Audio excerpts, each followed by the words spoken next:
Good morning, student. It is video number 10, part 2nd of chapter Magnetic Effect of Electric Current, class 10th. And today we discuss only two topics. That one is the role of commutator and second why we are using concave shaped magnets. देखो ये जो दो topic हैं, role of commutator and why we are using concave shape magnets, ये exam point of view से बहुत ज्यादा important है और जनरली इनको समझने में स्टूडेंट्स को थोड़ा प्रॉब्लम होती है, तो मैंने इसलिए अलग से वीडियो में इनको एक्सप्लेन करने की कोशिश की आप लोगों को। तो फर्स्ट ऑफ ऑल मैं आपको यहाँ पर एक्सप्लेन कर रहा हूँ रोल ऑफ कम्यूटेटर। कम्यूटेटर का रोल क्या होता है। तो पहली बात तो कम्यूटेटर होता क्या है वो समझिए।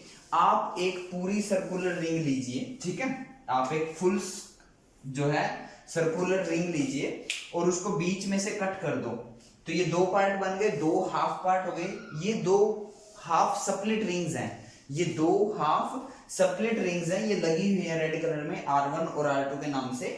इन्हीं को हम कम्यूटेटर बोलते हैं और ये जरूरी है, कंपल्शन है। अगर आपने ये कम्यूटेटर नहीं लगाया ना, अगर आपने स्प्लिट रिंग नहीं लगाई, याद करो इसी वीडियो 10 के पार्ट फर्स्ट में हमने एसी जनरेटर को एक्सप्लेन किया था, वहां पे हमने सेपरेट रिंग यूज की थी।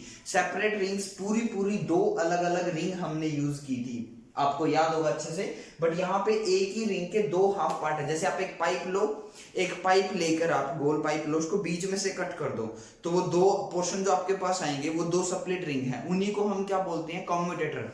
ये इतना कंपल्शन है कि आपने अगर ये कम्यूटेटर नहीं लगाया, ये स्प्लिट रिंग नहीं लगाई, तो डीसी करंट प्रोड्यूस होने वाला नहीं है, एसी करंट प्रोड्यूस होगा।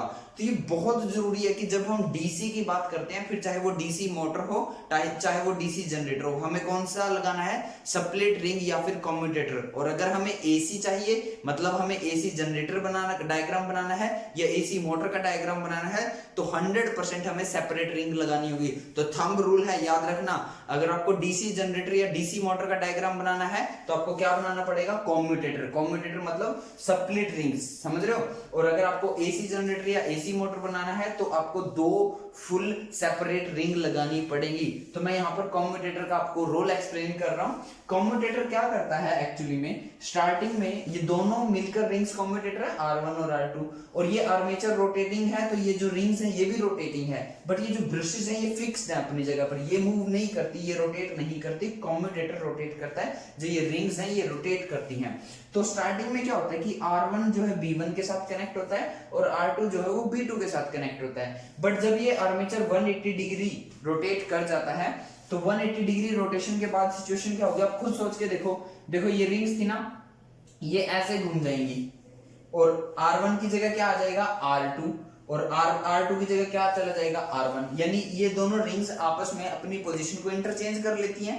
यानी कि अब B1 के साथ कौन कनेक्ट हो जाएगा, R2, और अब B2 के साथ कौन कनेक्ट हो जाएगा, R1। समझ में बात। इससे क्या होगा, इससे ये होगा कि जो ये मोटर है या जनरेटर है, जो उसके अंदर आर्मेचर फिट है और उस आर्मेचर की जो आर्म्स है AD और BC, उनके अंदर करंट की डायरेक्शन चेंज हो जाएगी। देखो आप इस फिगर फर्स्ट में AD आर्म्स में एक करंट A to D जा रहा है, एरो हेड से पता चल रहा है।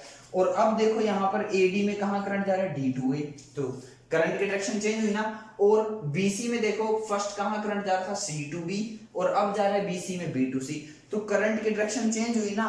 कहाँ, आर्मेचर के अंदर जो जो जनरेटर या मोटर के अंदर जो आर्मेचर लगा है उसकी आर्म्स के अंदर चेंज हुआ है। समझ में। एक्सटर्नल दो सर्किट होती है, internal circuit, external circuit. Internal circuit मतलब अंदर, जनरेटर के अंदर, मोटर के अंदर, और एक्सटर्नल मतलब मोटर के बाहर। तो हमें तो बाहर वाले करंट से मतलब होता है ना। बच्चे जनरली क्या है, इसको कंफ्यूज हो जाते हैं। कैसे समझ कंफ्यूज हो जाते हैं, मैंने इसका रोल यहाँ पे एक्सप्लेन किया है, 3 मार्क्स के लिए आप ऐसे लिख के आओगे इसको जरूर। Its role is to interchange connection between rings R1 and R2 and carbon brushes B1 and B2। कि कम्यूटेटर का रोल होता है कि वो रिंग्स के बीच में और ब्रशेस के बीच में कनेक्शन को इंटरचेंज करता है। R1 B1 R2 B2 बाद में हो जाता है R2 B1 and R1 B2। तो इससे क्या होगा, as a result the direction of the current in the arms of the armature changes. ये आप पोर्शन लिखना चाहो लिख सकते हो, नहीं लिखना चाहते हो तो मत लिखो, क्योंकि मैं तो समझा रहा हूँ। यहाँ पे लिखा है मैंने कि पहले आर्म AD में करंट A to D जा रहा था, बाद में D to A हो जाता है। पहले C to B जा रहा था, बाद में B to C हो जाता है।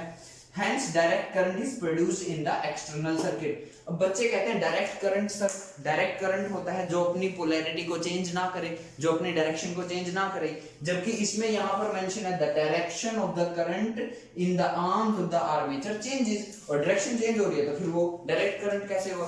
तो जो करंट की डायरेक्शन चेंज हो रही है ना वो इंटरनल सर्किट में चेंज हो रही है, मोटर के अंदर या जनरेटर के अंदर हो रही है, बाहर नहीं चेंज हो रही है। हमें बाहर का करंट देखना है, एक्सटर्नल सर्किट का हमें करंट देखना है। एक्सटर्नल सर्किट का करंट ध्यान से देखो, फर्स्ट फिगर में भी कहां से कहां जा रहा है, B1 टू B2, और सेकंड फिगर में भी कहां जा रहा है, B1 टू B2।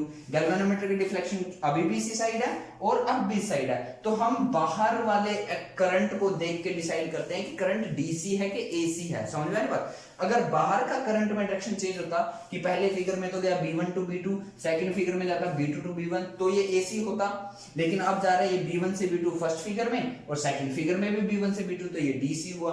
तो याद रखना, अंदर बेशक से सर्किट के अंदर, मोटर के अंदर, जनरेटर के अंदर बेशक से आर्मेचर की आर्म्स में करंट की डायरेक्शन चेंज हो रही हो, बट हमें तो एक्सटर्नल सर्किट को देख के डिसाइड करना है कि करंट डीसी है कि ये एसी है। तो आई होप ये रोल ऑफ कम्यूटेटर आपको अच्छे से समझ में आ गया होगा।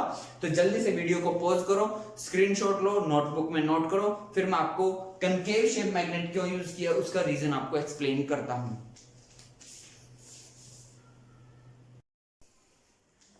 नाउ हम एक्सप्लेन करते हैं role of concave shape magnet. हमने कॉनकेव शेप मैग्नेट की क्यों यूज किए, इसके अंदर हम फ्लैट सरफेस क्यों नहीं यूज कर सकते थे, तो इसके लिए कुछ बातें सीखिए। देखिए यहाँ नॉर्थ और साउथ पोल मैंने ये फ्लैट सरफेस दिखाए हैं, इनके बीच में जो मैग्नेटिक फील्ड लाइंस होगी, जो मैग्नेटिक फील्ड होगा वो पैरेलल होंगी, ठीक है, इसको यूनिफॉर्म मैग्नेटिक फील्ड बोलेंगे।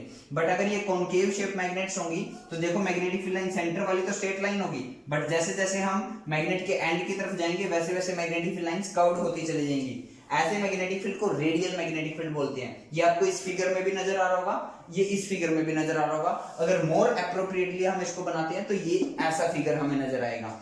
अब एक चीज और सीखिए आप, दो टाइप की क्वांटिटीज होती है हमारे पास, एक होती है स्केलर क्वांटिटी, एक होती है वेक्टर क्वांटिटी। स्केलर क्वांटिटी जिसके पास सिर्फ मैग्नीट्यूड होता है, डायरेक्शन नहीं होती है, और वेक्टर क्वांटिटी वो होती है जिनके पास मैग्नीट्यूड भी होता है और डायरेक्शन भी होती है। तो ठीक वैसे ही एरिया भी एक क्वांटिटी है, और एरिया जो है वो एक वेक्टर क्वांटिटी है, मतलब उसका मैग्नीट्यूड भी होता है और उसकी डायरेक्शन भी होती है, ठीक है। तो जैसे मान लो मैं एक सिलेंडर सरफेस ले लूं, मान लो ये सिलेंडर है, तो इसका ये जो टॉप का सरफेस है, यहाँ का एरिया होगा, मैं कहूं वो तो हम काउंट कर लेंगे फॉर्मूले वगैरह से, लेकिन उसकी डायरेक्शन अगर मैं पूछूं तो एरिया वेक्टर की डायरेक्शन हमेशा उस सरफेस के परपेंडिकुलर होती है जिसका हमें एरिया लेना होता है। तो मुझे इसका एरिया लेना है तो इसका एरिया वेक्टर कहाँ आएगा, परपेंडिकुलर टू द सरफेस। मान लो मैं ये कर्व्ड सरफेस एरिया लेता तो इसका एरिया वेक्टर कहाँ आता, इसके परपेंडिकुलर।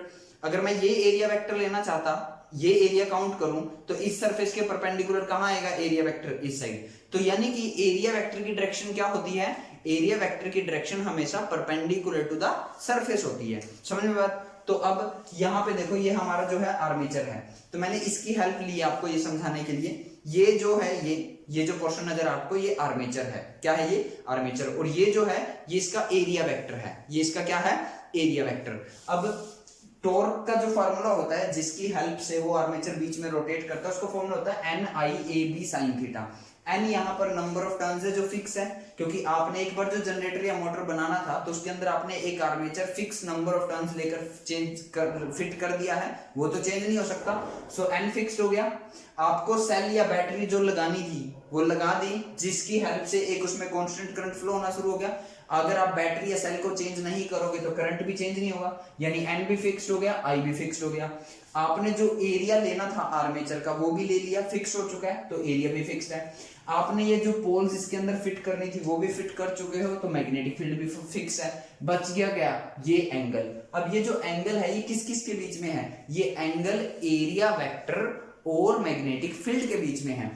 मैंने क्या बोला, ये एंगल एरिया वेक्टर, कोयल के एरिया वेक्टर, आर्मेचर के एरिया वेक्टर और मैग्नेटिक फील्ड के बीच में है, कोयल के बीच में नहीं है, आर्मेचर और मैग्नेटिक फील्ड के बीच में नहीं है, आर्मेचर के एरिया वेक्टर और मैग्नेटिक फील्ड के बीच में है। तो देखो अगर जब ये आर्मेचर रोटेट करेगा तो ये थीटा चेंज होगा, कि कहां से कहां तक, 0 से लेकर 360 तक चेंज होगा।